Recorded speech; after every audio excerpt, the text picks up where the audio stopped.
Wait, no, because of Joseph Lay.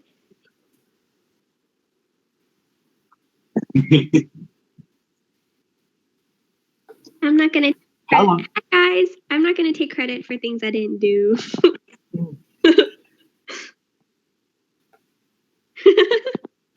How long is this webinar going to be? Because my laptop has only 54 minutes on it.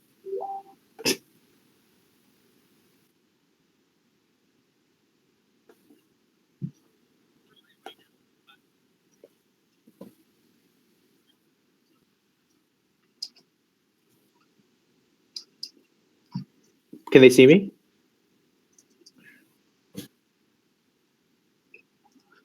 Okay.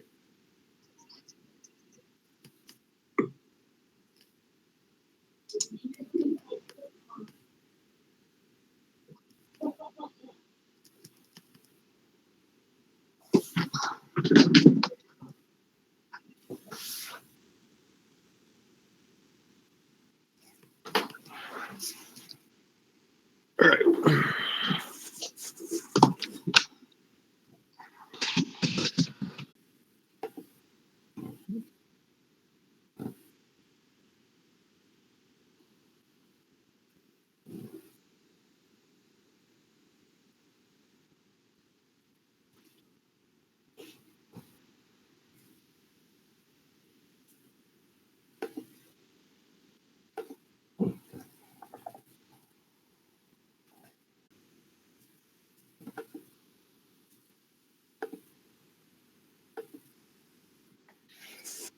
Yep. That's good, dude.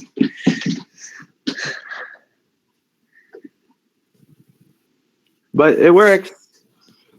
Yep. That's good, dude. What tabs do you have open?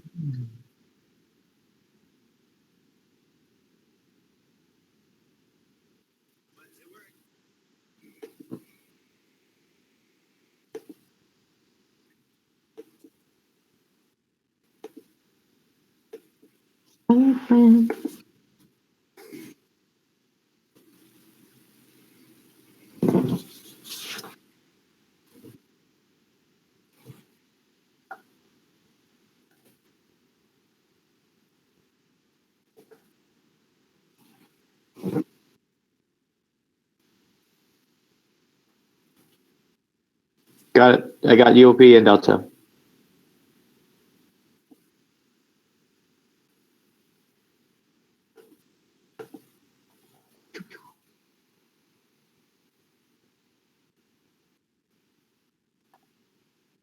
Nope.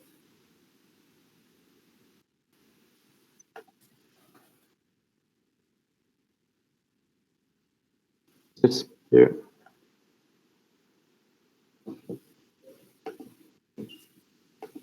Guys, this is like my first ever webinar. I don't think I'm ever getting MRP. You can do it. I believe in you. Oh, thank you, Natalie. Thank you. Why should I? Tell Because me. you deserve it and you are worthy. I do. We just met though. Really? Yeah. Oh, thank you. You could do MRP in 1 month. Like, you can do it. I really do think you can do it. February, people go hardcore. Oh, let's go hardcore then. Yeah, Let's go. I'm aiming for plat this month, so we can set goals together. All right. I'm aiming for bronze. I'm at like 145 hours right now, so we'll see. I'm aiming for bronze, guys. Let's see.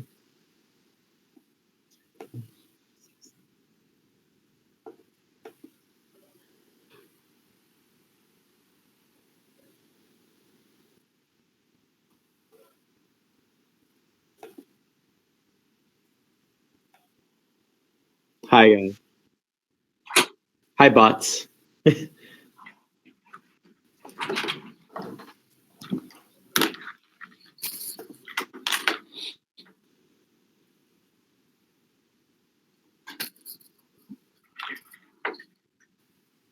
Matt's here. Ashley's joining now. No, she's literally right next to me.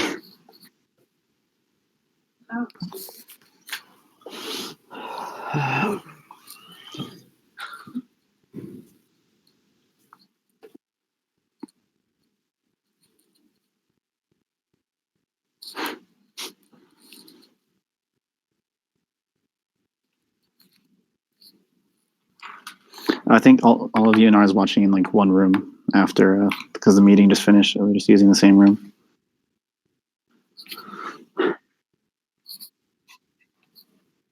That's debatable.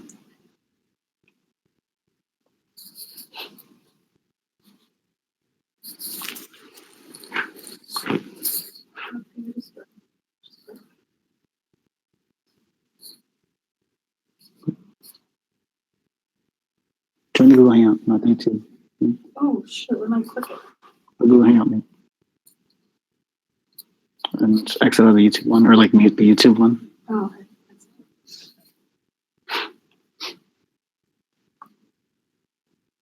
Oh, goodness gracious.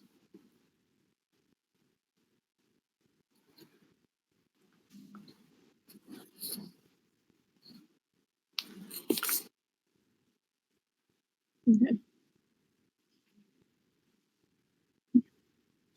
Ashley's here. You mute yourself.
Hello. So I'm Sandy. I'm a fourth year, and this is my last semester at Sac State. I am a mechanical engineer, and this is my third year in Circle K. And so currently, I am the KFH ambassador at Phi Fund, and then I was the previous treasurer 2015-2016 term at Sac State. So running for treasurer. So a couple things about this position that you should do when you're running. You should really consider if this is something you want to do. Like, naturally, whenever you do run for anything, you should really think about it. And because you wouldn't really want to do it if you don't have your whole heart in it. You'd rather give it to someone else who really wants it. Give it to someone who really wants it rather than you who only wants it like 50%. And if you really do want it, then consider or think about if you have self-confidence in yourself. Like, do you believe you can do this? Even if you don't, people do believe in you. And you should really think about what others say, because it could go a long way. Talk with current and past treasurers, because they will definitely help you think about what to say in your speech. They'll talk about, or you should talk about, like, accomplishments that they've had or mistakes that they've made, so then you can learn from it and then see what things you can change, which is the next point. You should think about ponder on change and improvements and new ideas, because when you make your speech, you want to sell yourself. You want to be very, what's the word? Well, I can't think of the word, but you want people to like you and you want people to choose you as a treasurer. So they want to see what you can do. Things you shouldn't do, though, be afraid. You shouldn't be afraid of the treasurer position just because it seems really intimidating. Just face it head on. Focus on possible future mistakes. Because if you ponder about, like, what you might mess up on, it's going to really just put you in a mindset that will push you away from the position. And don't give up. Say you actually get the position and you're you're just starting out, you're halfway through and you're like, I'm tired of this. No, because you're one of the most important positions on e-board. You handle all the money and you interact with pretty much everyone on board and a-board and in your club. So it shouldn't be something you should give up too easily. Some of the general duties of the treasurer are, like, just basics, like general budgeting. So, like, you make a year-long budget. You organize budgets for each committee if they need the budget or not, and then bookkeeping. So, like, monthly reports of how much you spent, how much you raised, fundraising reports, and all of that. You also have to pay for dues, so international dues and membership dues. International dues depends on the size of your club. That information I don't have specifically off the top of my head, but membership dues are $9. You also have to handle all the registration fees and waivers for any event. So for, like, DCon or FGC, you got to make sure people sign up. You got to make sure you have the checks sent out, all the waivers filled out, and all of that. And communication. You are pretty much the person everyone's going to talk to pay dues or anything of the sort within the club. So you're going to be talking a lot. You're going to meet a lot of people, but it'll be fun. So for me, at least, the treasurer experience was very difficult at first, just because I've never held a position ever until this. Some of the difficulties I came across were just budgeting in general. Like, I didn't really know how to budget in the first place, or like what events I would allocate. Oh my god. Well, I didn't really know, like, all of the events, because I wasn't heavily informed of Circle K, but I knew I wanted to do it. So having, like, a really good president, and then everyone on board support you really does help. But budgeting was really hard. I just didn't know what events we needed to budget for. And then there's always case-by-case situations, like at DCon, we forgot to include our Kiwanians in our hotel registration, and that mess was not fun, but it got worked out. And communicating, just because sometimes, like I'm not the most extroverted guy.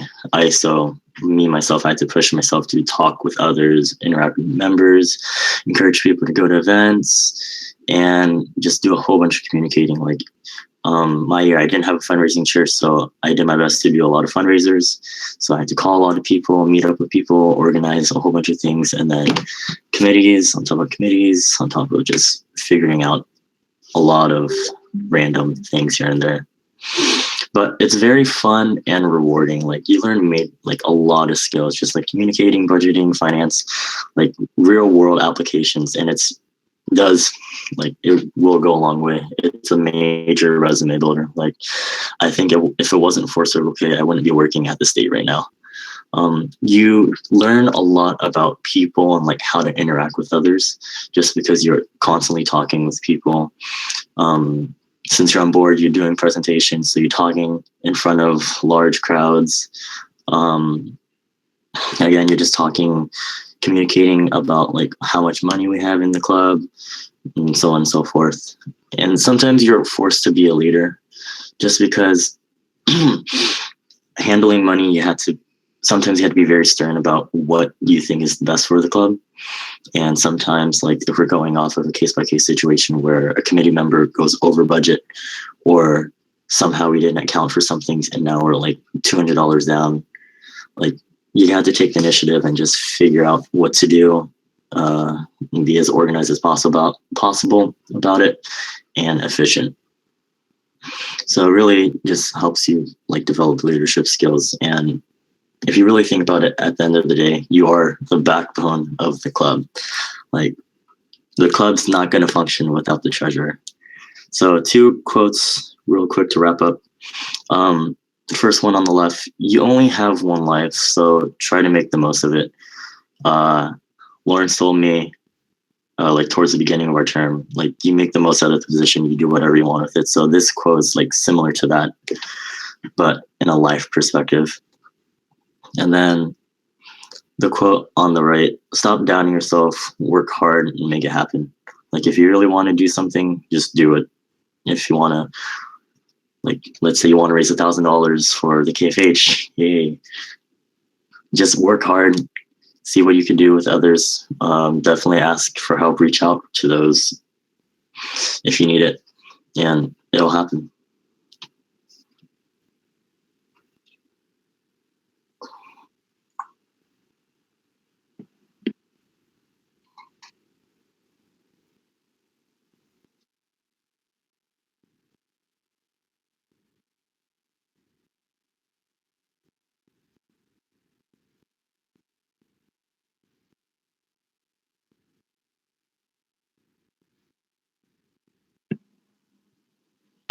Alrighty. Hi, everyone. My name is Ashley. I'm a 3rd year at the University of Nevada, Reno.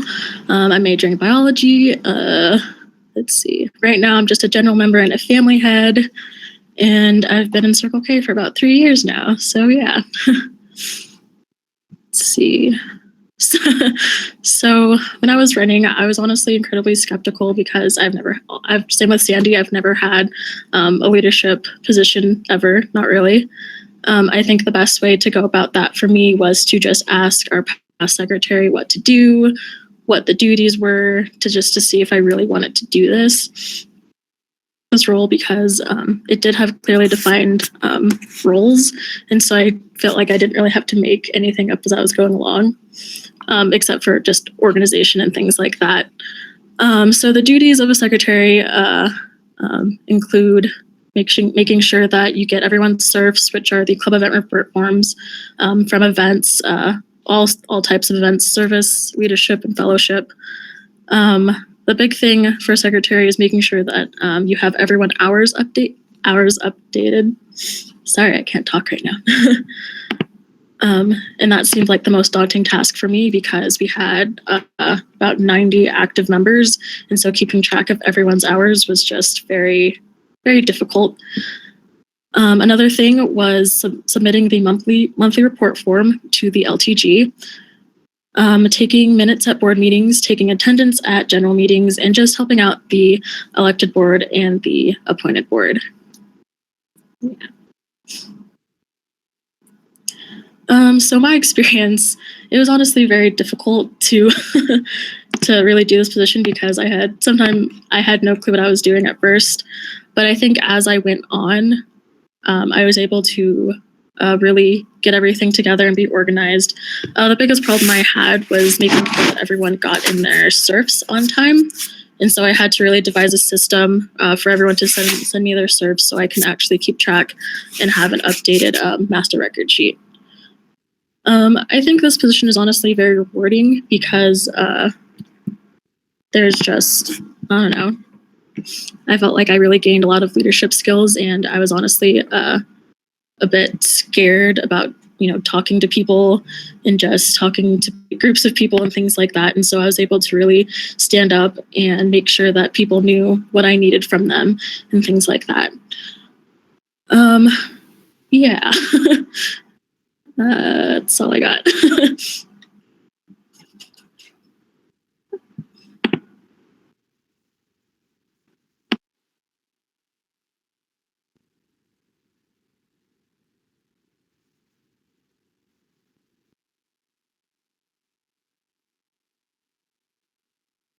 Hello. Hi, everyone. Can you hear me now? Okay.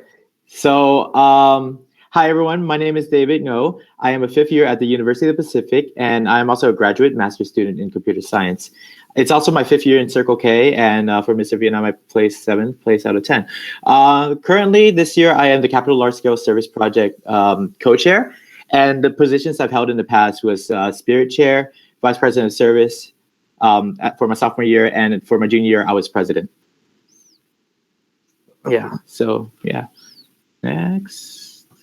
So so the idea of vice president of service came into me like in the middle of my freshman year, because like I was very close to the Stockton community because I was a key clubber back in high school, and I've noticed that like UOP Circle K at the time, they needed like some help with funding service events. So I pretty much stepped up, even though it's not I wasn't service chair or anything. I pretty much stepped up and like helped connect like UOP Circle K to like some organizations that I know of, and that really like expanded our network.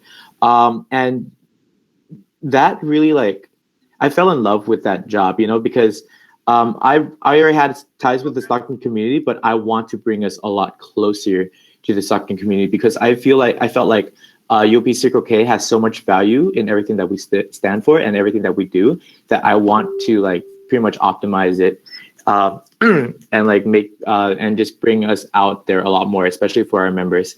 So like there are a lot of things to consider if you want to run for vice president service. First of all, like think about why you want to run, and it's not like any other position here. Like don't run just to run. But like a vice president of service is a very specified position in which like you actually have to really put yourself out there, not only in your club, but also in the community around there. So set your goals. What do you want to see out of your club? So like if you want to like raise the MRP status, like get more people to like silver, gold, or platinum, or you want to retain members, or do you want to expand like your Circle K's network with the local organizations around, or even like other organizations, it's like Alpha Phi Omega or Rotaract or something, because those are like I know of like other like VPSs where like that is their goal, just to like have us be more like collaborative with other organizations and see how you want to make a difference. Now, this requires you to be a bit more aware of like what's going on in like the city that you reside in, or in the city that you reside in, or your local community. Like see like what kind of projects that like you want to see out. Like I would always ask any VPS that would run to like be a bit creative. Or like give like a problem statement that like they see, and how like as vice president of service they want to solve it, or how as vice president of service that they want to like tackle that issue, or like help, like whether it's with the homeless or with the local schools, or like maybe even like your like your park is like dirty or something. Like how do you want to like do regular service in order to like help with that problem. So like it takes a lot of like engagement, compassion, and like awareness with your community. For your speech, if you want to prepare a speech if you're running for VPS, you need to prepare a speech. Community is key, like I said, and focus how you want to make a change. Because like as a board member, you can always talk about your experience and like everything as a board member, but you need a plan of action as a vice president of service. How you want to like engage your club, how you want to engage the community in your work. State your goals and state them clearly. So basically, what do you want to see out of the club? What do you want to see out of the community? And how, as you as vice president of service, will meet that goal with the club. Aim for the impact and aim for like the future of Circle K. So basically, what legacy do you want to leave in your club as vice president of service? What do you want to see like 5 years, 10 years in the future to look back at your club, and what kind of like, what do you want to see from the club, like from your work? Because of vice president of service, we're a service organization. This is definitely like a really important position. So like your position duties, of course, plan service events. Yeah, like that's like that's what everyone tells you for vice president of service. Yeah, your main job is to plan service events, plan meaningful service events.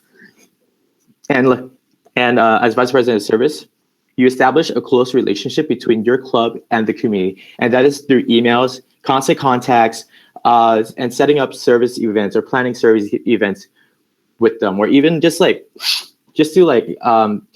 let them know that, acknowledge that like your club is there and your club is willing to help, and then eventually things will follow.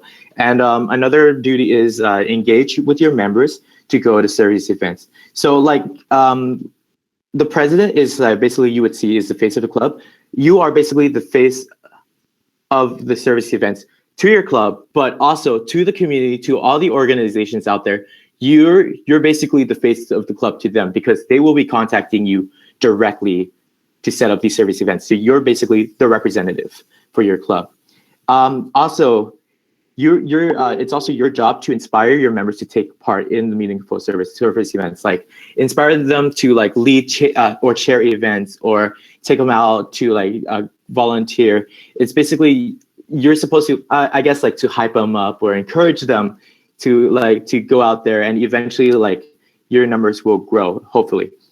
And as it suggests in the title, as vice president of service, you're going to be by the president's sides, and you're going to be working closely with him and her as a fellow vice president. So you're going to be working really closely with the president and like aid them in everything that they need help with. And as well as an appointed board, you work closely with the service chair and like collaborate and do service events, but also train your service chair and encourage them, or like really inspire them to like also move up and run for vice president of service as well. Back when I was VPS, we did sort of like a mentor-mentee system where the vice president of service is the mentor of the service chair, where I basically work with the service chair to plan events and basically train them to also like, they're basically shadowing everything I do. So in the future, they would run as well. Mm-hmm. So like my experience for vice president of service, I would say it's a really rewarding experience, because this was kind of a turning point in my life that changed my views of how of the world, basically, or how my value here in the club or in my community.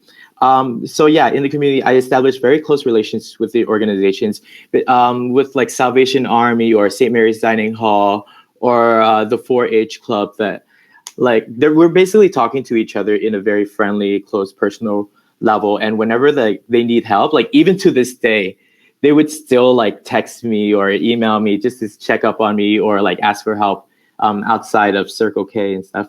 And also like I always hear, like as vice president of service, like from everything I do, like Salvation Army, whenever they need help, they would go to UOP Circle K first, or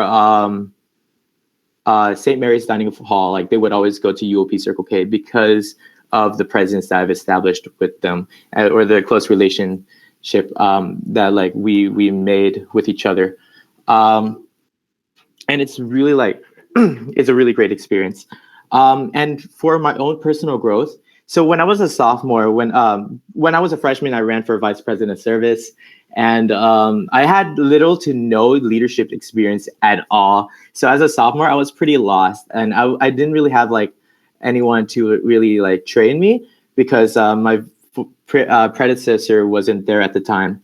So it was very intimidating at first because of all the responsibilities that came in my way, and like I had to jump into like being a leader right away. But eventually I got really used to it, and eventually like I really enjoyed being like setting a relationship between us and our organizations as well. The more I talk to these organizations, the more I develop a sense of professionalism and like communication skills, and like I became very like productive. I became very concise, and I became very confident in myself to lead these service projects. And the more that I've done these service projects, the more compassion I've gained for these service events and helping others. Because at the end of the day, you are the reason why a homeless person has food on for the day, has energy to work with for the next day. You're the reason why children are inspired to grow up to be like you, or you are basically the reason why why the community is growing better. And it's not just through your work, it's alone. It's through like how you brought how you brought Circle K out there to help as well. But it's all like starts with your email. It starts with your initial contact with your organizations. Basically, like I want to talk about the legacy that I've left when I was VPS. I started like a single service project that still like goes on to this day and became a tradition called Kiwanis Family Craft Day, appropriately named KFC Day. The first time we done it, like we had 87 key clubbers and total like come out to our event, if you can see from that top picture. And then like the next year, like we had a total of 127 members come and volunteer as well. And like I heard from a lot of key clubbers that it's like the event that they always look forward to. And like it's a really rewarding like and exciting feeling. And also the Salvation Army Kids College, where like our Circle Kers, we come like or college students in general, they come to an impoverished community and basically be a role model for the children. And this happens every single year, and like being able to directly help, like directly making an influence to who you're helping and seeing them in front of you is like a really rewarding and exciting experience. And even to this day, like I still help like the current VPS or service chair, like not plan events, but like give them advice as well. So like it's definitely like a really good position to look into.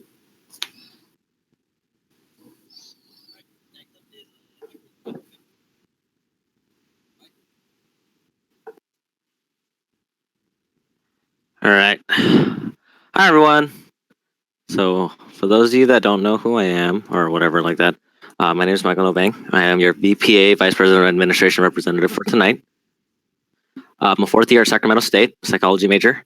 The only position I had before I became VPA was Spirit Social Chair, and my current positions are divisional leadership team. I'm the leadership chair, basically.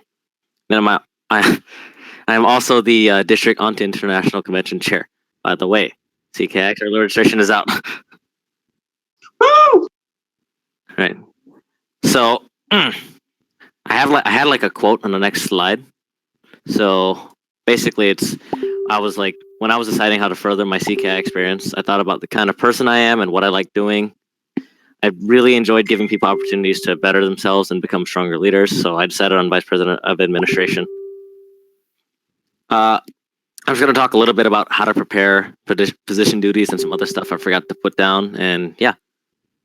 So when you're preparing for, VPA stuff, and this is kind of in general, you want to figure out what your goals are for the year. Do you want to institute a new position? Do you want to take some positions out?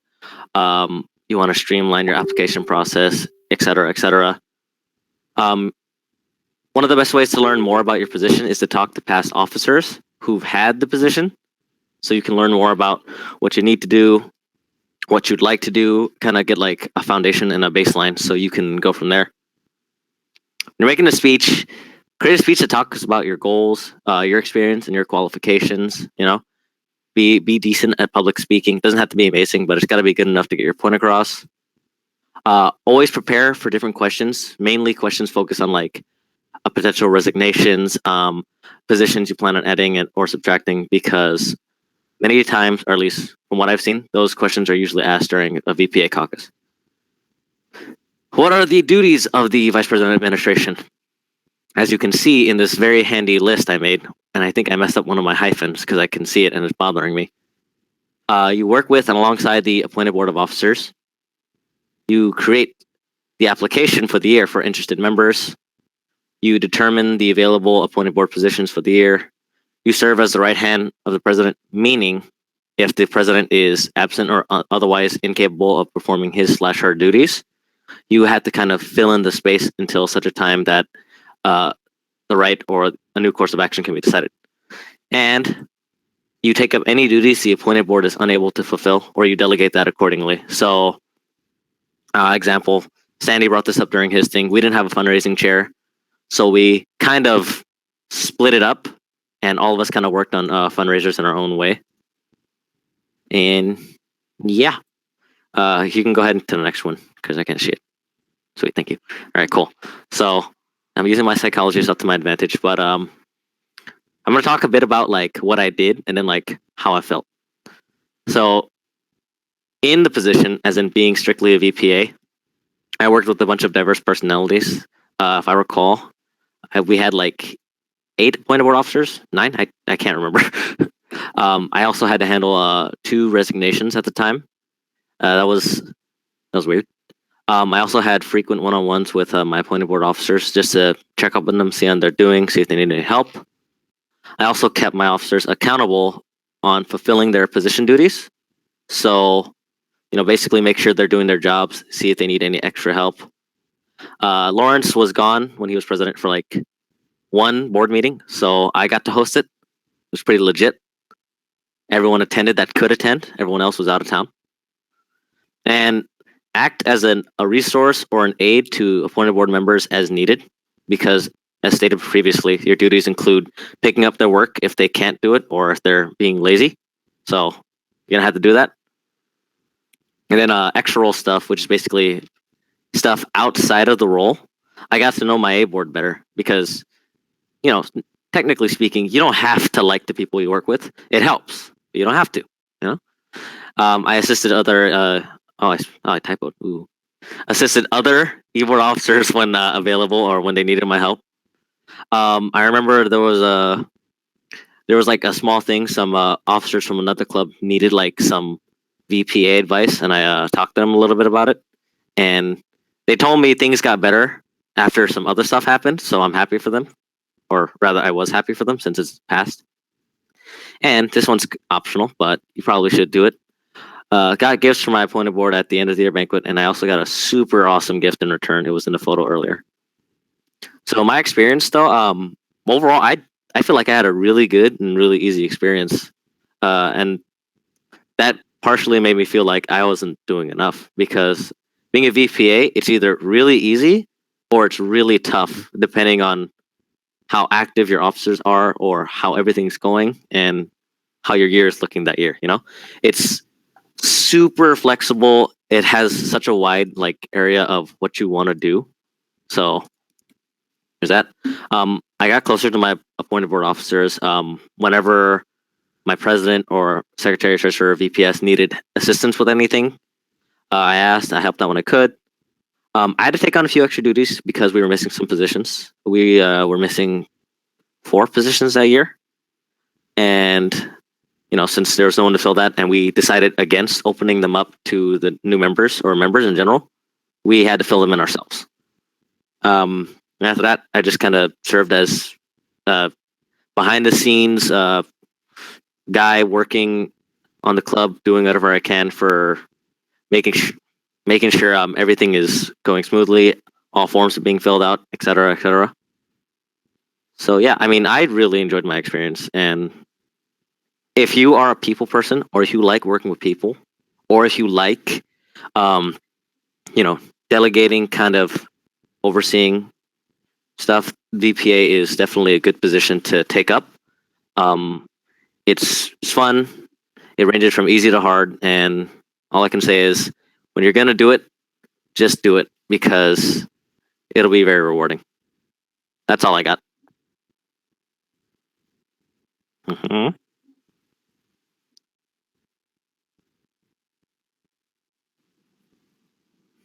You spelled my name wrong. I took a picture of it, but I didn't want to say anything. No, I wanted you to face your mistake, Lawrence. Okay, so my name's spelled M-O. If you're trying to add me on Facebook after and get more advice or whatever, I don't care. So my name's Matt. I am a senior at the University of Nevada, Reno, computer science and engineering major. Last year, I was the UNR CKI president. It's my 5th year in Circle K. And right now, I'm doing a bunch of little things. So I was the CKI North chair this past semester, family head, Capital Division, executive assistant, and most importantly, I'm an all-around cool dude. So yeah. So running for president, right? On the right is my literature. So I kind of went with like a silly thing, but my speech was much more. It was a little bit more serious. I basically ran because I wanted to help my club in the biggest way possible. The previous 2 years, I served as an officer as well as both MD&E and VPA, but I wanted to kind of, I guess, kind of see my vision of the club through, and I knew that to do that and also help it as much as possible, as much as I possibly could, at like the highest level I could, right? And also, I always looked up to like past presidents, like the president from my freshman year was kind of like a huge, I guess, role model for me. I always tried to like think about like his vision of the club, because he'd always talk to me about like what he saw in the club and how he approached things within the club and stuff like that. So he was a really great role model for me, and I tried to, it really encouraged me to run for president.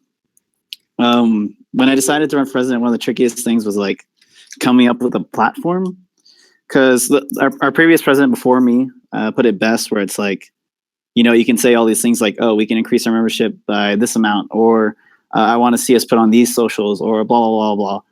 But the thing is, when you say stuff like that, people will ask you, well, why don't you just run for, like, if you're trying to increase membership, why aren't you just running for membership development education? Or if you're trying to raise more money, then why aren't you just running for treasurer, right?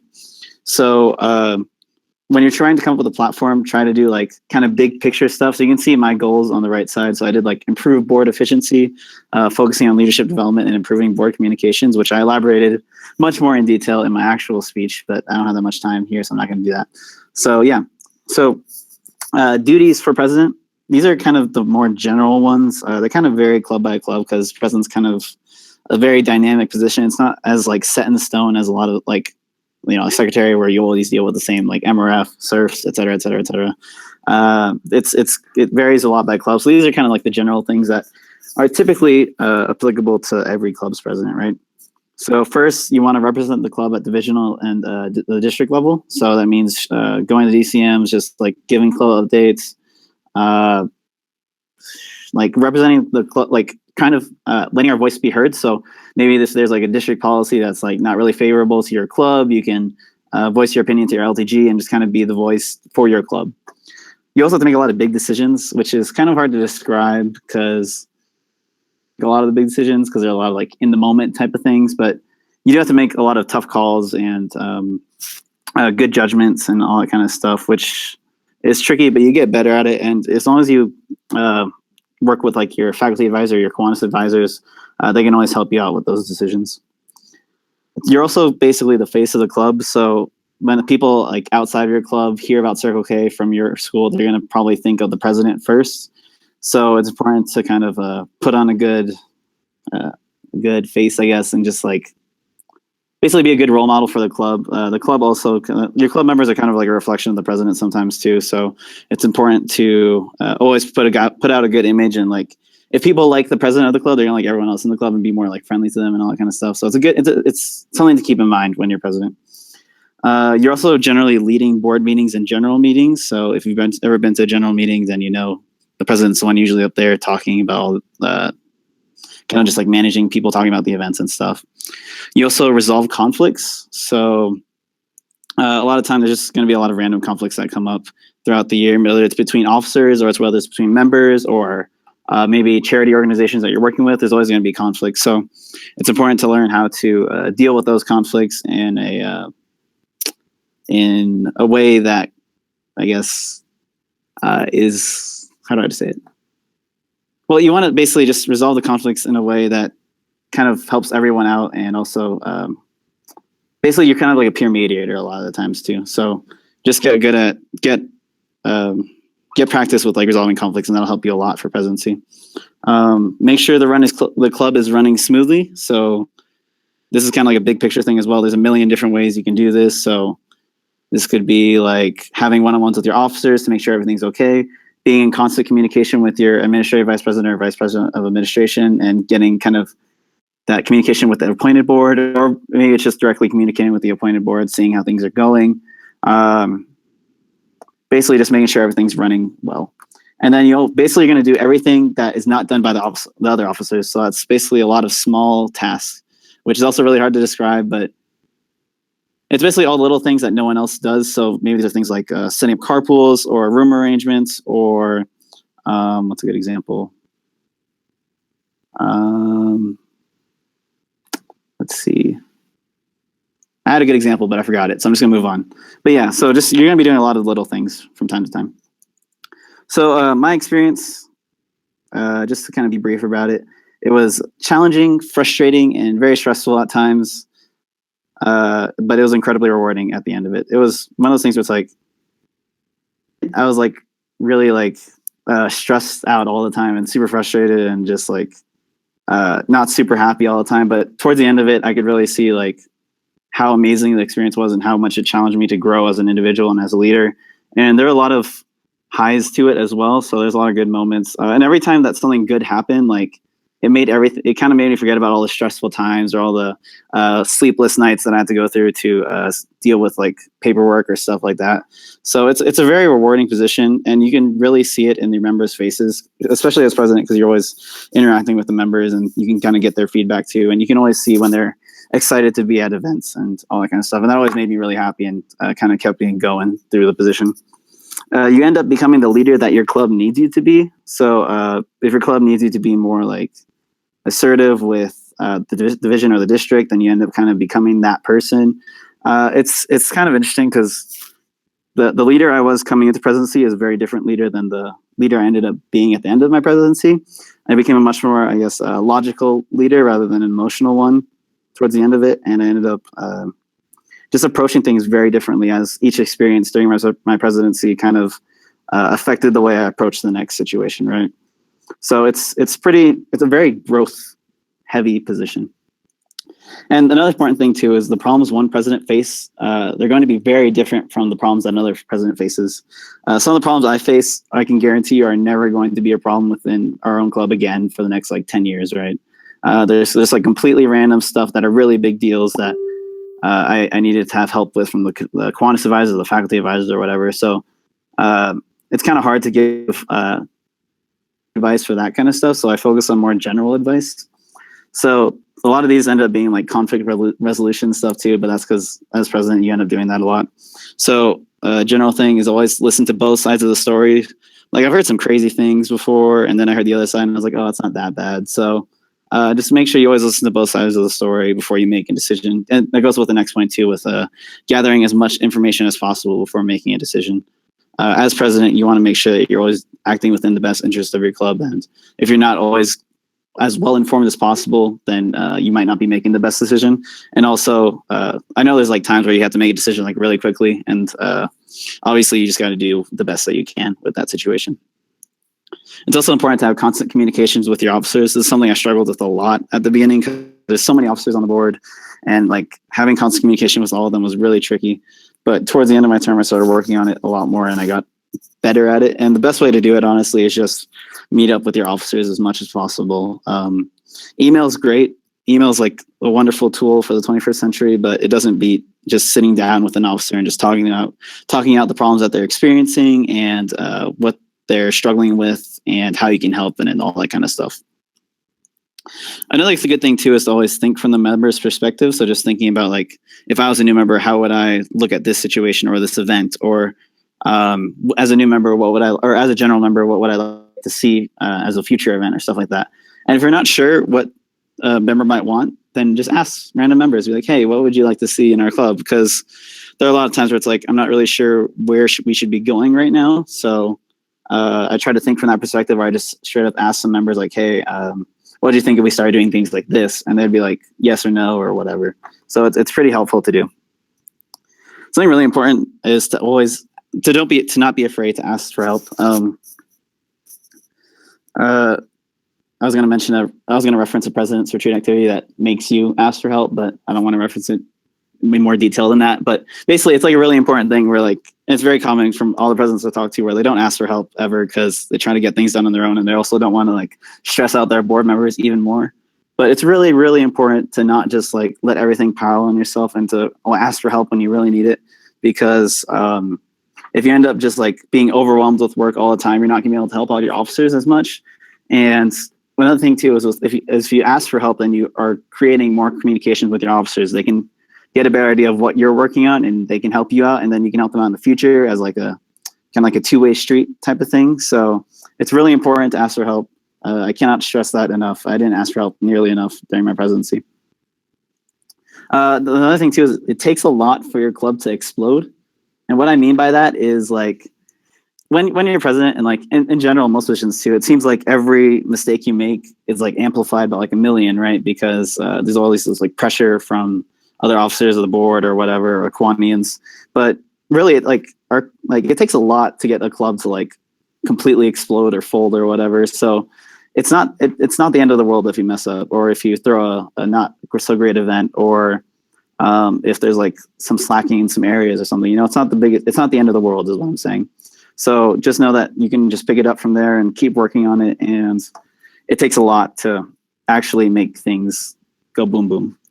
And then my last piece of advice is just remember why you ran in the first place. So obviously when you're doing a position that's challenging, frustrating, or stressful, and this is like for any position too, but when you're like stressed out all the time, it's really important to just remember why you ran in the first place and use that as motivation to keep going. Because like I said, like especially with presidency, because even with my other positions, I didn't feel it as much, but I felt like super down all the time during my term. But as soon as it ended, or as soon as like I was getting close to the end, I felt so much, I guess like growth, and just feeling like I made a good decision running in the first place, and that I really enjoyed my time as president. So yeah, that is my thing.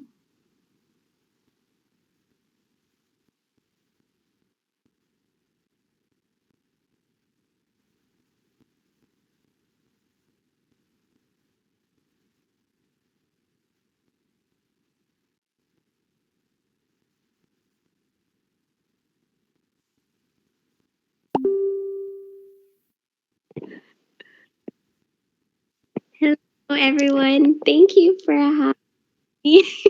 Hello. So I'm here to talk about district committee chairs. Kind of just to build off of what all the officers have said so far too. They've actually given a lot of great advice, and I think that no matter the position, you kind of go through like the similar kind of process. So this past year, I served as 2015-2016 president at CSCLB. So I was president of Circle K then, and then afterward, I was so burnt out, I was so done. I'm pretty sure like a lot of officers feel that way at the end of the term. But you just end on a high, and then you feel like you want to do more, can do more, and then you forget all the suffering you went through, and then you become a committee chair. So you kind of just talk about the process, I guess, and give you some tips and tricks. So I wasn't going to apply for district board. I wasn't my thing. I wasn't really interested. But a lot of people were encouraging me to kind of go for it. And when people believe in you and believe in your abilities, that's something you want to pursue, because like being in Circle K, you love making people happy. It's like a service thing. You really care for others. And that's kind of what happened. So this was just spontaneous. but I'm like, it's being an officer is the best and worst thing that could ever happen to you. You go through a lot of, suffering and hanging on to hope for everyone else, but you get to make other members happy and you get to maximize the experience for so many other people, and it becomes all worthwhile in the end. You just kind of have to keep pushing through. So with district committee chairs, we're the appointed board of district boards. So we have more specific duties, and this is all based on certain interests. So right now we have seven standing committees. So whether it's service or member recognition or membership development and education, you get to really apply for something that you're very passionate about. And for me, I didn't really have much to go off of because member recognition is a brand new committee. So I kind of had to combine insight from awards committee and the membership development and education committee to come up with whatever we're doing now. So yeah, this is going to vary for you depending on your interests. So I'm going to kind of talk about the process of applying first and then go over some duties. So for the application process, once the elected board finalizes their applications, you'll see like the governor and lieutenant governor share applications for committee chairs. These applications ask about you and also like specific questions geared to your position. So what you want to do is really try to share as much about yourself as you can in terms of like your passion for the position and how you've fallen in love with Circle K. And you also want to reflect on the past year's committee's accomplishments. So what did you like and what did you not like this past year, and how would you change it? I think that a lot of people, know what went well and what didn't, but what sets you apart from others is how you're going to go about that. And if you have those plans and visions already in mind, it really helps you to get an interview. So after the application process, you'll hear back from the governor to see if you got an interview or not. If you make it through the interview process, you want to be sure that you can elaborate on the information from your application. So a lot of what the interview consists of is pulling off of what you said and having you elaborate. And also take the time to tell the governor or your interviewer anything that you kind of left out on your application, because you have so much to say and it's limited space, but be sure to voice whatever you left out. For me, when I talked to Alex, I was like, if you need me, I'll do it. If you don't need me, I'm so happy being a general member. I'm already fulfilled by what I do and what I've done as a president. So just make sure that they can feel how passionate you are, how much you want it, and what you can do in that position. So that's the interview process. And then for duties, duties vary depending on your position and the vision you have for the committees. So for some of you, you may want to change things drastically in a committee, or for some of you, your duties are more set. So that's very dependent upon committee decides and what you want to do.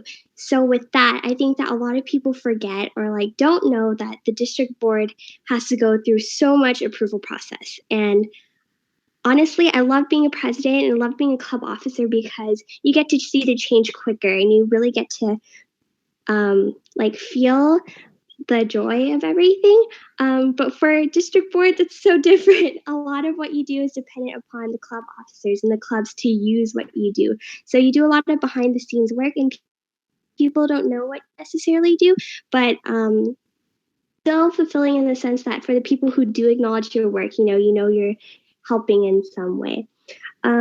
So yeah, a lot of what you do will have to be approved by the governor and then the administrator and then by other chairs, or the proposal has to go through. So it teaches you a lot of patience, and you'll also have to work with a lot of different people. So I can hands down tell you that being a committee chair, the hardest part for me was or the hardest part that's still for me is breaking hearts, basically not giving everyone what they want and not being able to please everyone, because it's really, really hard. So you're going to have to appoint a committee, and keep in mind a lot of people are going to be interested. You're going to be interviewing a lot of people, and you want to be sure to create a good dynamic and a good working environment so you can get your vision like accomplish your vision for the committee and for the district. Also, you're going to work closely with an advisor. I have to work with Mondo, so we have to like call each other every week and keep in touch. And that's also something people forget, that you have to work very closely with a Kiwanian. And also you have like other duties aside from committee work. So you also have district board responsibilities.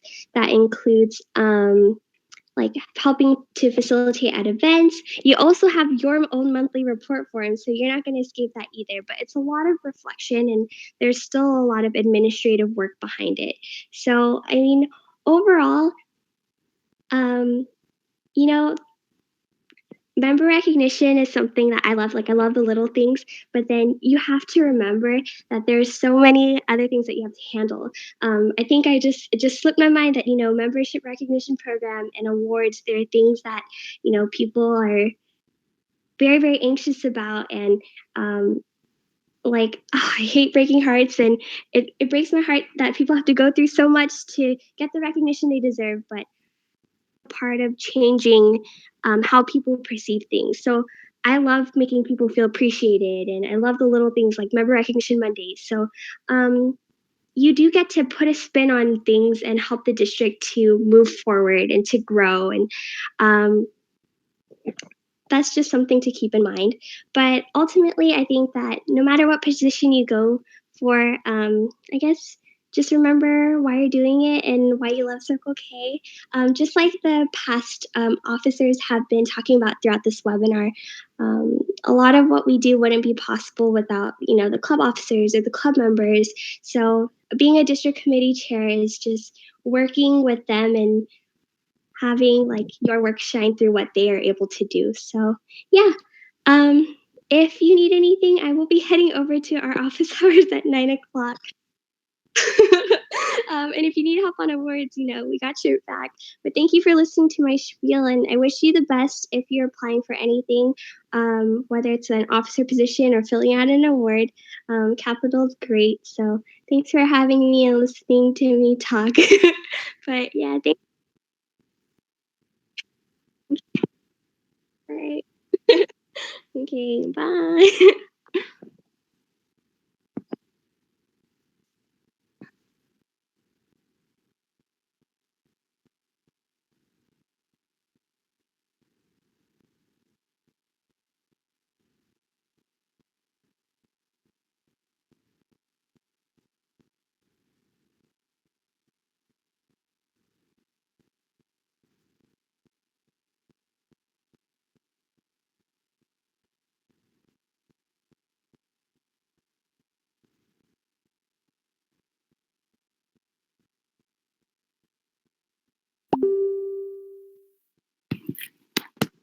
Is Abby's mic working?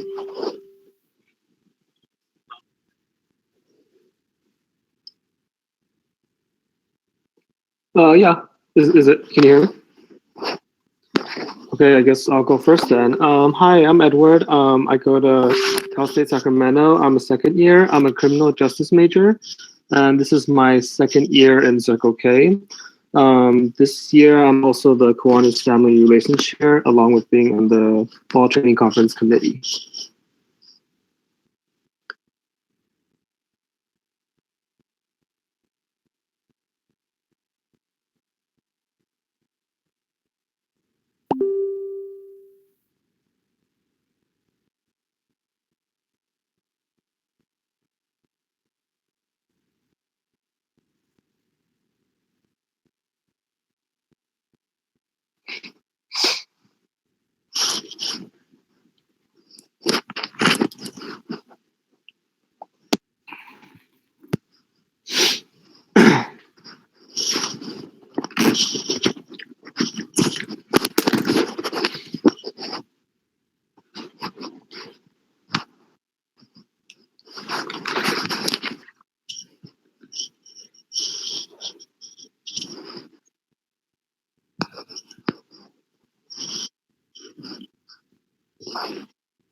So there are 8 different types of district committees. First, we have Communications and Marketing Committee, which they manage the Sunburst, Sunny TV, and our district website. Next is the District Convention Committee, which plans for DCON, which is coming up in March. And then there's the Fall Training Conference Committee, which plans Fall Training Conference in November. And then there's Finance and Fundraising, which promotes DFIs and plans fundraisers at district events like CrazyCon. Kiwanis Family and Foundation Committee, they educate members about Kiwanis and support their Kiwanis Family Club chairs. And then there's Member Recognition, which Natalie's in charge of. They recognize members through awards and then especially at DCON.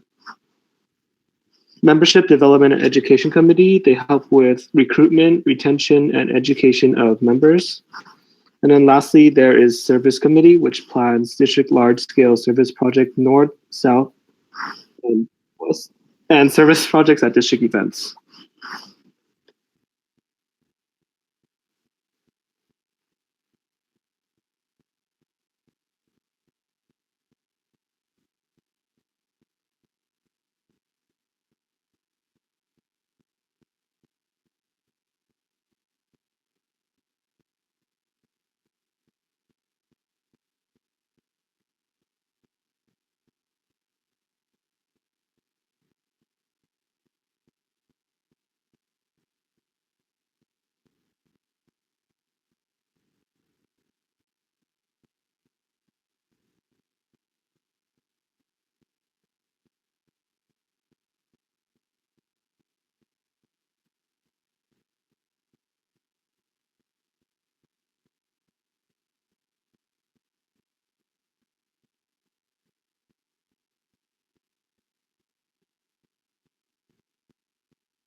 So, like Abby said, I applied to be on FTC committee because I wanted to meet people from all over district and take on like a new challenge. I really enjoyed my experience on FTC committee because I got to meet a bunch of different people and work with very unique individuals, and it was really fun putting together fall training conference because we were so split up across the district, but it also I got to know them very well, and I still talk to them today.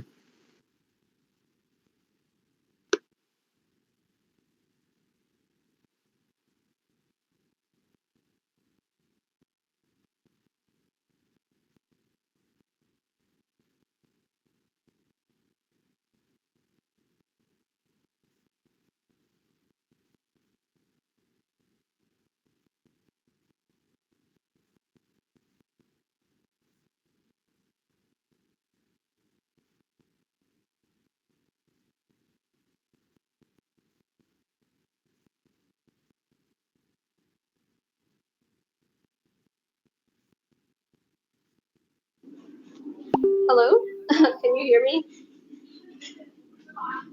Yeah, okay. Hi, I'm Taylin. I'm currently the divisional secretary, but in my second year of CKI from 2015 to 16, I was on the A board as the membership recognition program chair. And I think it was a fun position. I really enjoyed it being on the board. In UC Davis, we have a joint meeting together, so we all have to show up. So yeah, I mean it wasn't too bad. I like them, but I think as MRP chair, you just have to be organized. Make sure you keep the the MRS up to date. Yeah, I'd say if you're not up for e-board, but you're still interested in a leadership position, I would highly recommend trying to apply for appointed board.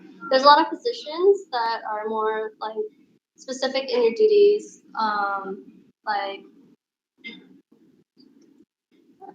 sorry. But yeah, would recommend. I'm sorry.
Yeah, so I think like being on a appointed board, you're like a really integral part of like the board and how the club runs.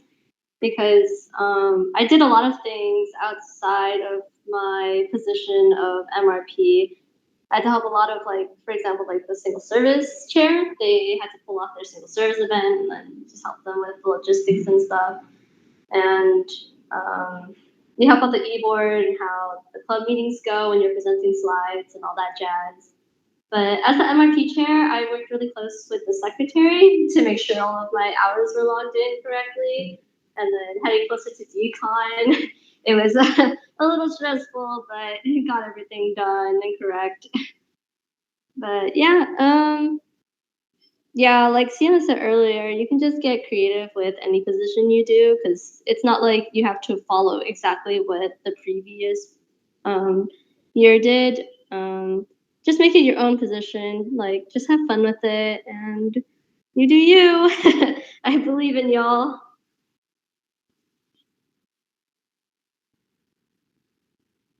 Yeah, that's about it.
Hello, it's David.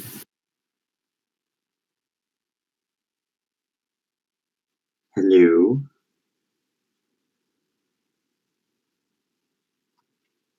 Yes, I can. I can hear you, hear you Lawrence. too. Yeah. Yeah, I can hear you perfectly fine.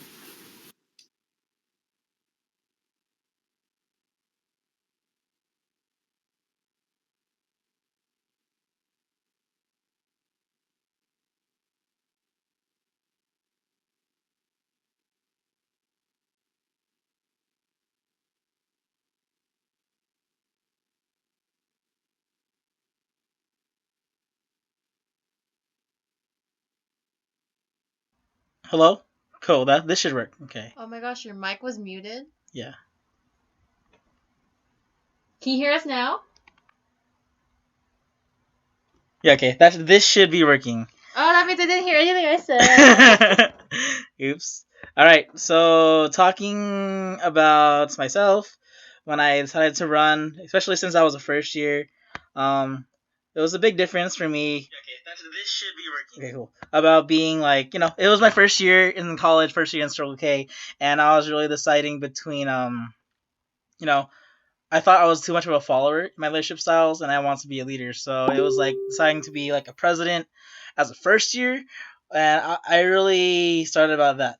So I thought about running for president as a first year, and I decided that I was not going to be a good president as a first year, so I ran for VP service, which was the next best thing that I thought I was qualified for to get to learn a year, and then because I really wanted to be more of a lead role person, just for like personal reasons, just because I wanted to accomplish that and feel like I could accomplish it. So that was mostly me. So I ran for a position every year in Circle K, and I felt like I was best at the moment to be a good person for that role based off the experience I gained the past year. So it was just set up for me to be a great president rather than running for LCG after VP service. And also, I figured I can go to President's Retreat and enjoy it.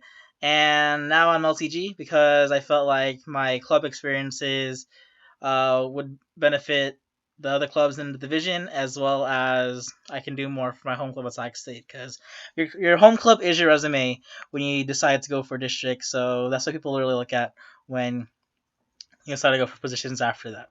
Okay, cool. Alright, so Capital Division Lieutenant Governor. The duties are as follows. So you are a member of the district board. In the line of succession, like if the governor, secretary, and treasurer all like went away for some reason, Capital would be the one next to lead the district. Just because we're first alphabetically. Isn't that great? So you're the liaison between district and clubs. So everything going in the district I should be aware of. I should be helping clubs as a resource so they can use the district's resources. I am a Circle K representative for Kiwanis Family Division 7, 13, 23, 27, 39, and 44. So in the past couple of years, it's mainly of good focus between Reno 23 and 7 in Sacramento Davis, but I've been branching out to much more divisions, not all of them, but much more, and they are like, wow, we didn't know Circle K was around, so that's fun.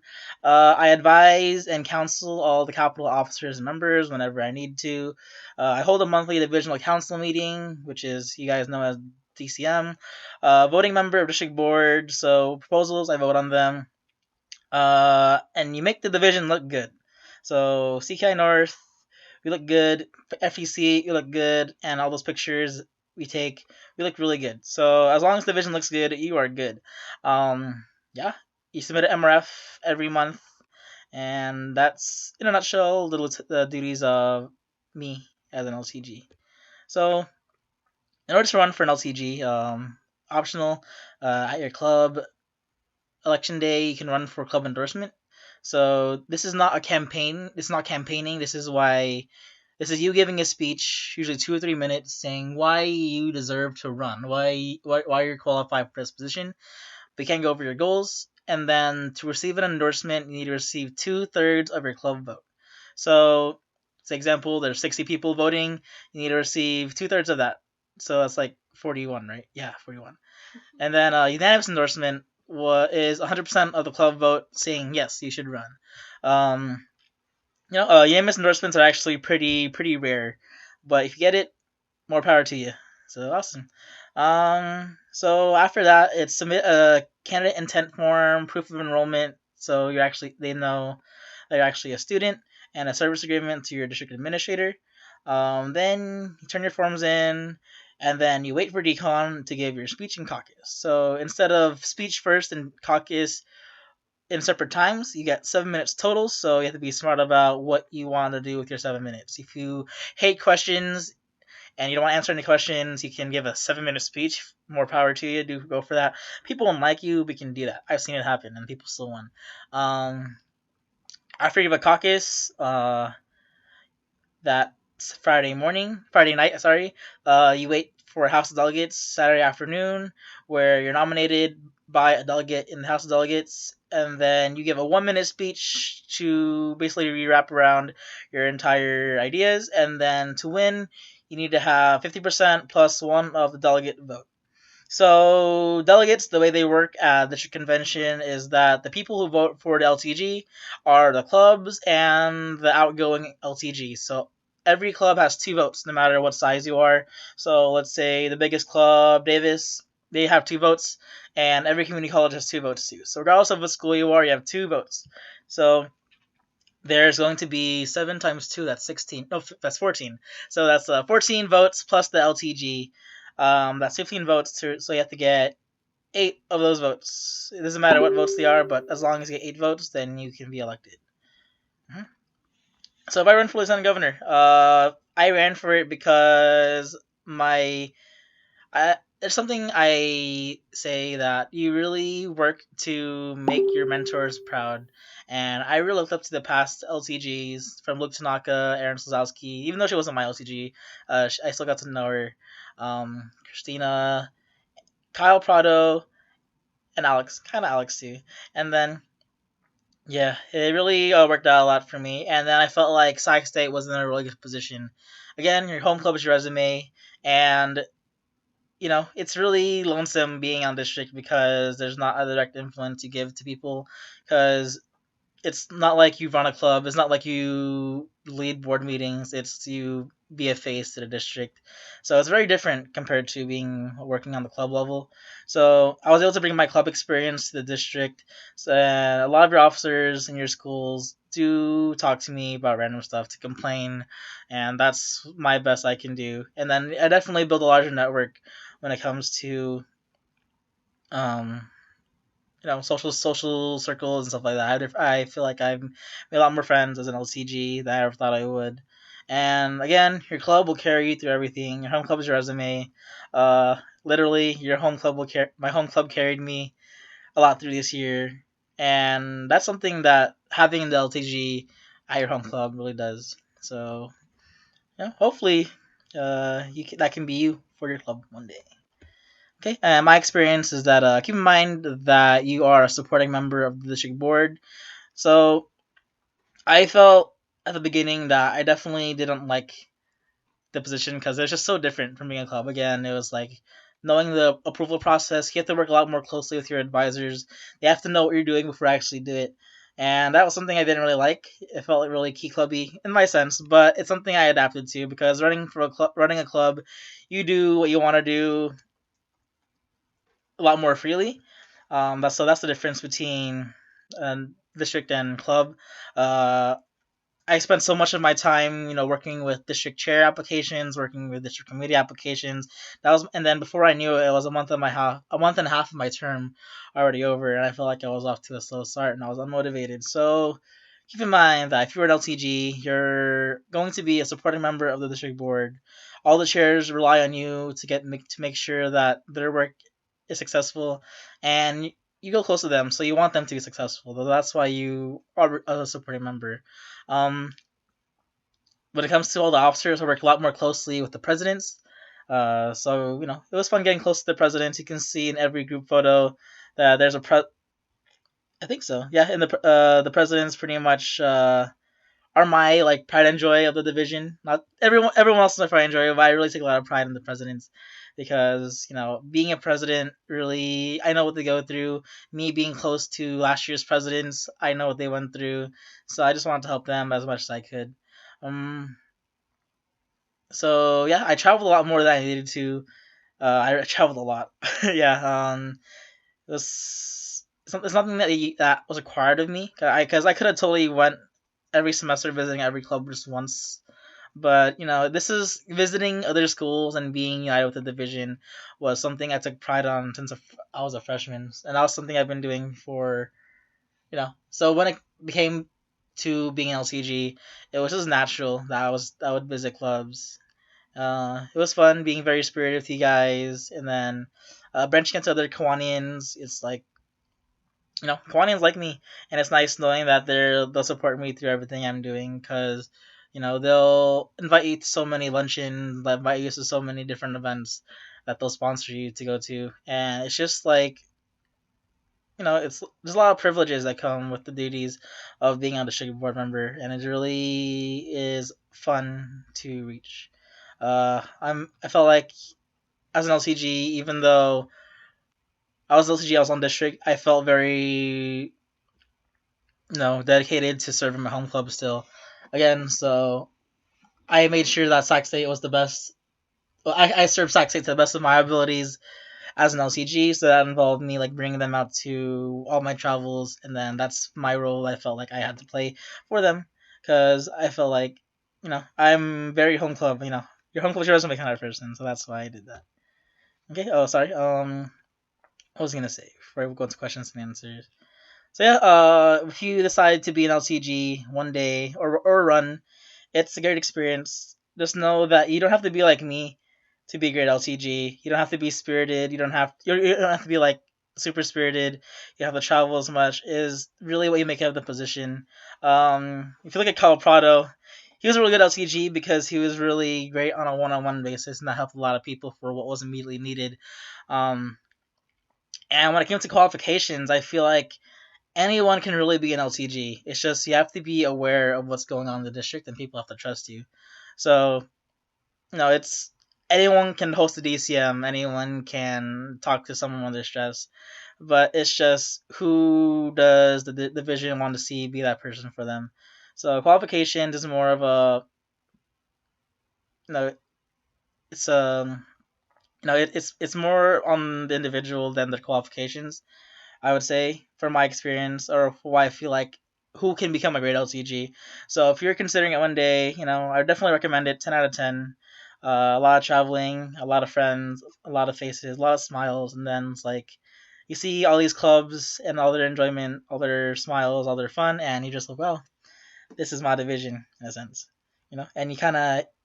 You don't do anything. You're more of a counseling and advising kind of person, but it's like you know, you do take a lot of pride in saying, "Well, I helped a little bit to get those officers to where they are." All right, cool, and that is it. So questions and answers. So we're gonna look at the YouTube link, the YouTube chat box, and if you have any questions, we'll answer them. So it's me, Sienna, uh, Natalie's not here, Caitlin's still here, Matt, David, Edward, Ashley's coming back, and Sandy's still here. So if anyone has questions, feel free to. Oh my gosh. I'll read the comment. Okay, alright. Go ahead. And anyone have any questions? Any questions at all? We'll give it like 5 minutes. Oh my god.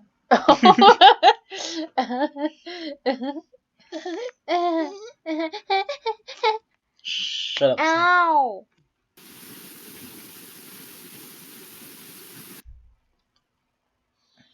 No questions? Questions about running? I know y'all are interested in running. Okay. Stop.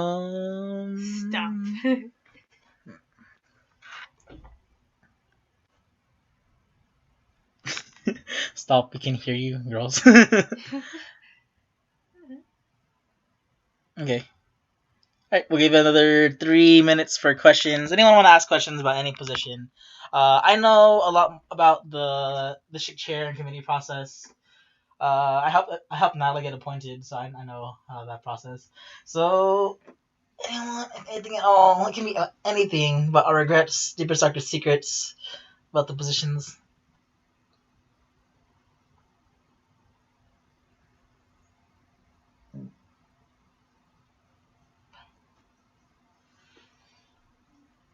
Wow, is that Matt Malloy, previous UNR Circle K president?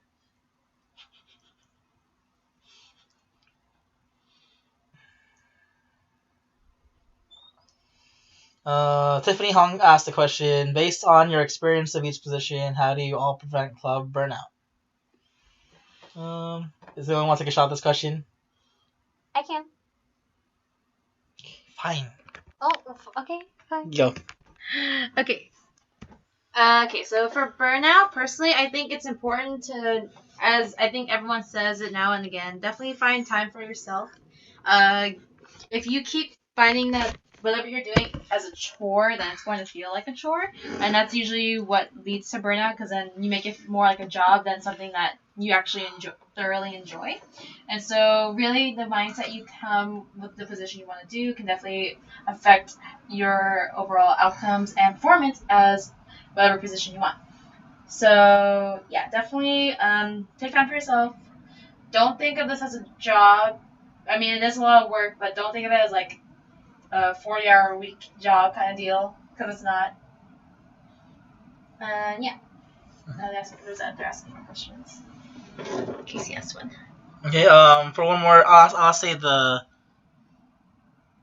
I'll answer Tiffany's question also.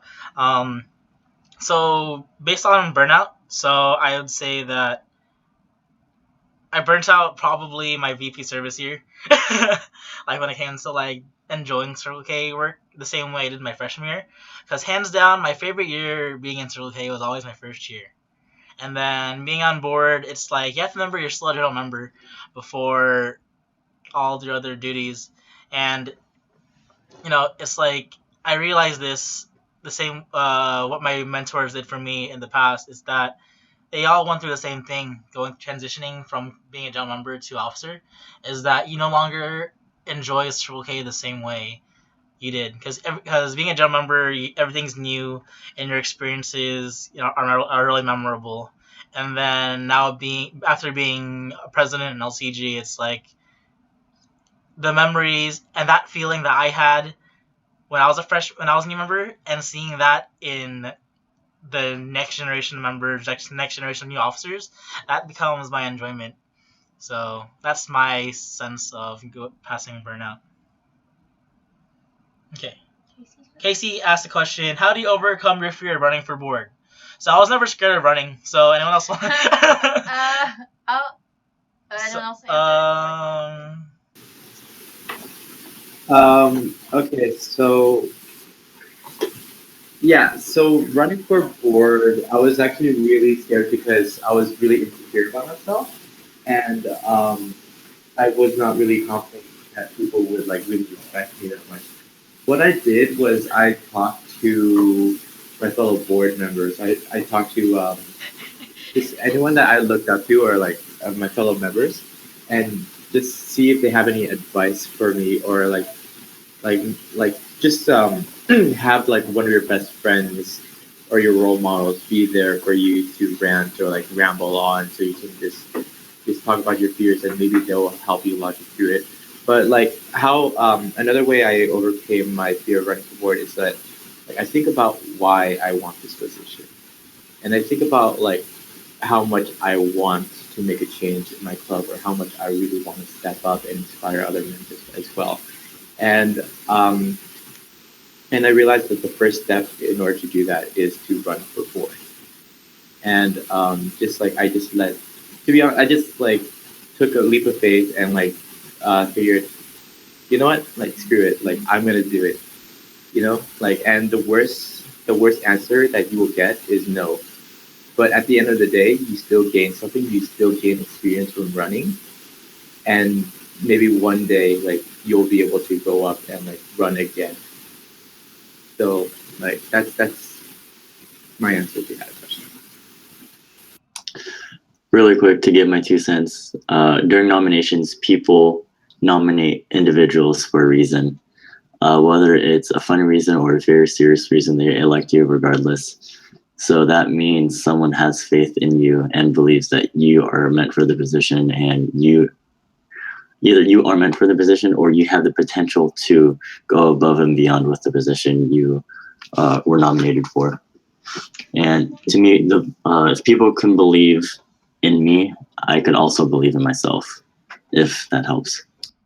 Ooh, good answer. I like it. Want to move on? Okay, we can go on to the next question. Tiffany Hong asked, if you had to repeat your position again, what would you have changed or like to improve? So the answer to that is I would not repeat my position again. Just kidding.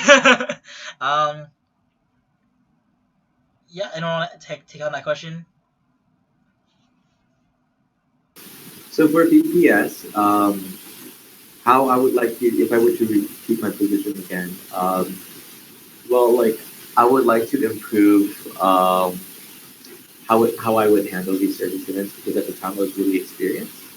So like what I would like to improve is to have more consistent service events and more like have a closer relationship with my members and my president as well, because we were all like really new, but like with the experience I have right now, like I would definitely like um, be more ambitious with my position and like be more creative with my role as vice president, and have to do more vice president service and do more like meaningful service events.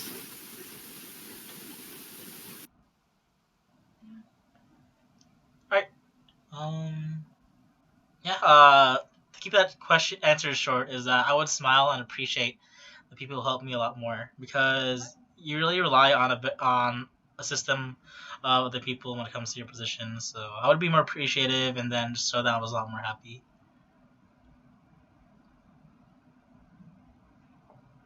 Okay. Christina Almandro said, "What advice do you have to improve open communication with your board and avoid being passive or passive aggressive with each other?" I can go for it. Okay. One thing I'd say about open communication is that make sure you guys all know each other well, meaning like you don't just know like, yeah, that's so and so, I know their major, I know who they are, yeah, they go to school. But really, what helps open communication is like building that trust with each other. So board retreats are really helpful, because it helps break down more walls and barriers between all of y'all, so that way you know each other a little better.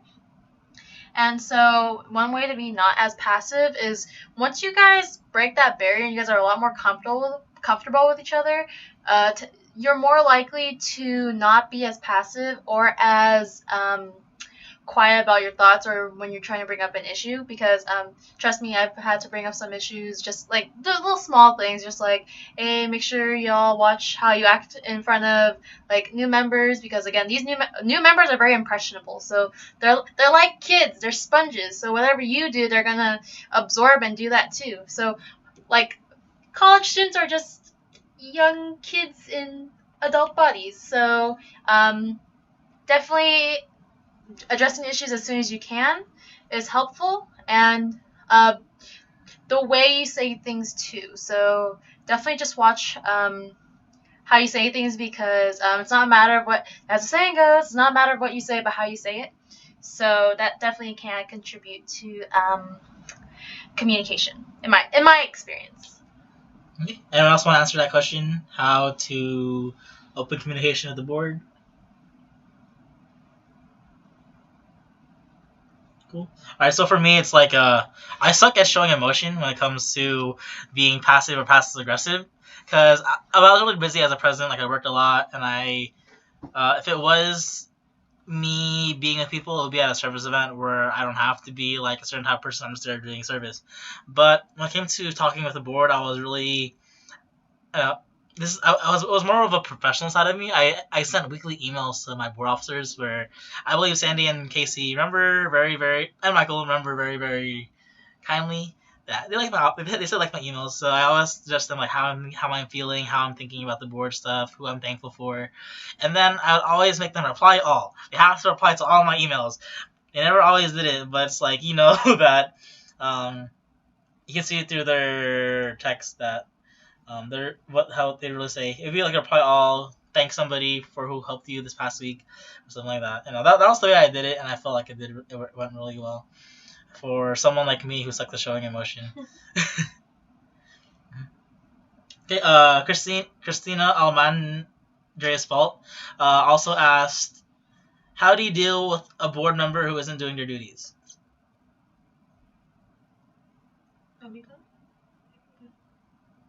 Someone else wants to answer? Anyone want to answer how to deal with a board member who's not doing their duties? No? You want to go for it? I can answer real quick.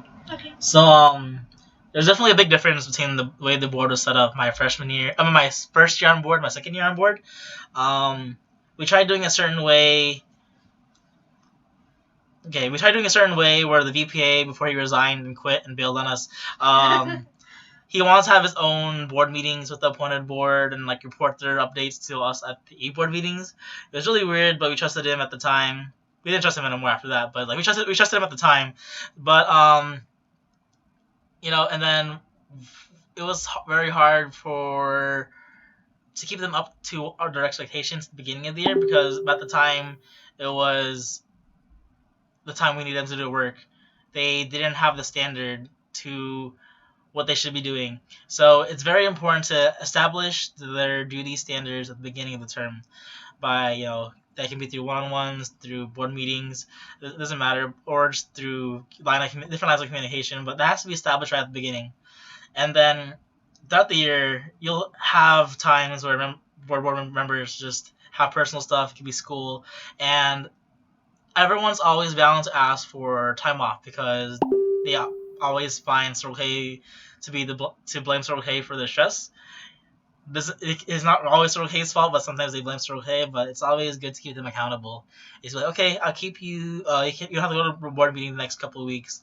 It's okay to tell them that, but keep them accountable. Say, you don't have to do this, but I'll need you to do this. So they still have that sense of urgency when it comes to they have to do this, but they still have the responsibilities to feel as a board member, but they won't be totally burnt out because you are the person who has to take care of your board members because it's your right as a president at least to protect them.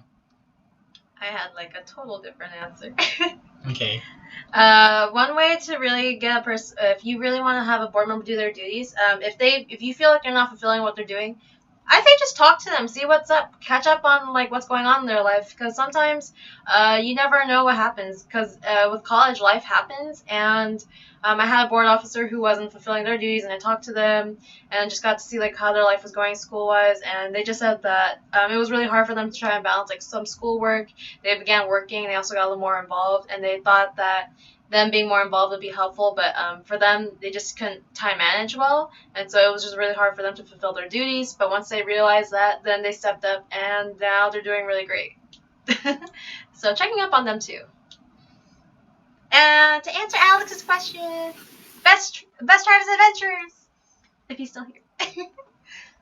And I also want to answer the how to deal with a board member who wasn't doing their duties, because that can mean a lot of different cases. So so there could be a case where like a board member is not doing their duties just because they don't know to go about it, but they don't know like any way to communicate to you on about that. So I would say like Sienna said, check up on them once in a while, but also keep an open environment for them to welcome them to like voice their opinion. So to talk to you about their troubles as well, because I can imagine, like, especially if it's a board member who's a new board member, to be intimidated by the president or intimidated by their fellow board members, to be judged for not knowing how to do a certain duty or for not doing it or having trouble with it. So, like, it's basically how you present yourself to that board member and how you react to their situation at the point. And in some case, offer your help for them and walk them through their duties and walk them through their jobs so they can be a bit more comfortable in that position. And then you encourage them or show your appreciation to them whenever they fulfill a duty, because at the end of the day, like, they're doing this out of their own goodwill, and like if you don't show your appreciation for that board member, they will not feel like they're of any value in your board, and they will be less encouraged to continue their duties or continue helping and put Circle K or their job in the lower priority. Cool, thank you. All right, we're gonna breeze through these questions because it actually is getting late. I just realized we're like 2 hours deep into the seminar. Cool. All right, James has a question. Do you have a literature? You can look at our literatures again real quick. So your literatures say a lot about your personality, and they have a person that the club's electing. Top corner, immature, young-minded but eager. I can see. You're rating. Yeah. Top right corner. Wow, this guy really wants to make a change. He's really committed. Wow. And then bottom, dang, that's just great. This guy's the man. This is the one you want. Just kidding. But you don't need to have a literature, but if you want to,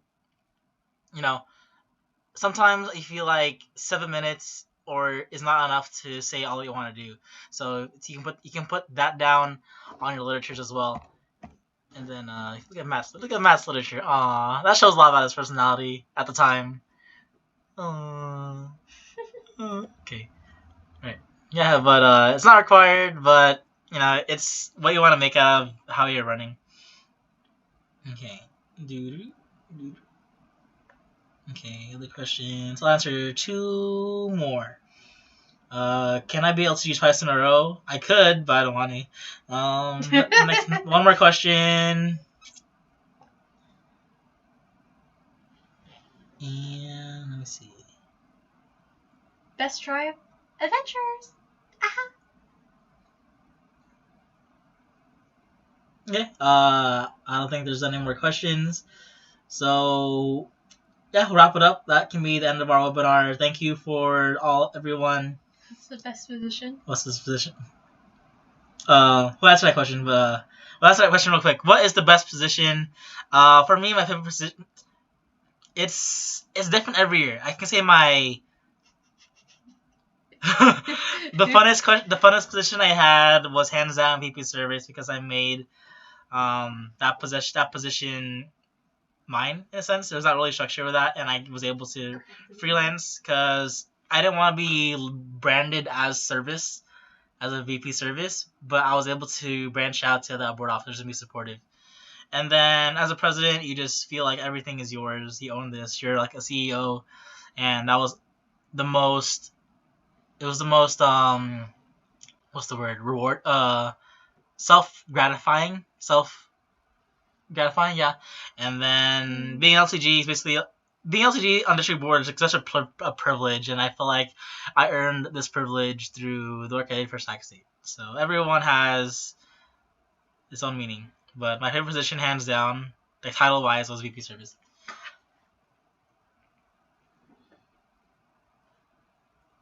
No, Alex. Alex, I'll run.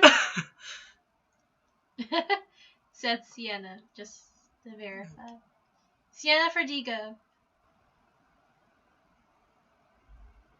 Okay. All right. Everyone, make sure you're signed in. The Google form should be on the event page, commented under my last post. Thank you for committing to the 2 hours. We didn't expect it to be 2 hours long, but we just, we're just so passionate about these positions, man. It's just something we really cared about, and we hope that when you eventually find yourself in the decision to run for a position or not, that you do make the most out of it, and you'll see how rewarding it is to all of us as past officers and past committee members, and we just, it's a really rewarding experience. So if you guys have the opportunity, don't set yourself short for what you believe you're able to do. Just go for it, and if you don't win or don't get your position you wanted to, just know that you'll still be okay. It's not the position, it's what you're willing to do with your status as a Circle K member, how active you want to be, and how much of an influence you want to play to the people around you. Did I just endorse myself? No. Alex Dinowen endorsed me. Okay. All right. Everyone, thank you all for being here. Thank you all of our hosts. Sienna's really cranky and wants Taco Bell because she's really hungry. I'm going to get her food. So thank you, everybody. See you guys soon, and see all your elections this coming month. And please run for LCG. No one submitted their forms yet, and I need an LCG person to run. So thank you. See you soon. Sienna for LCG.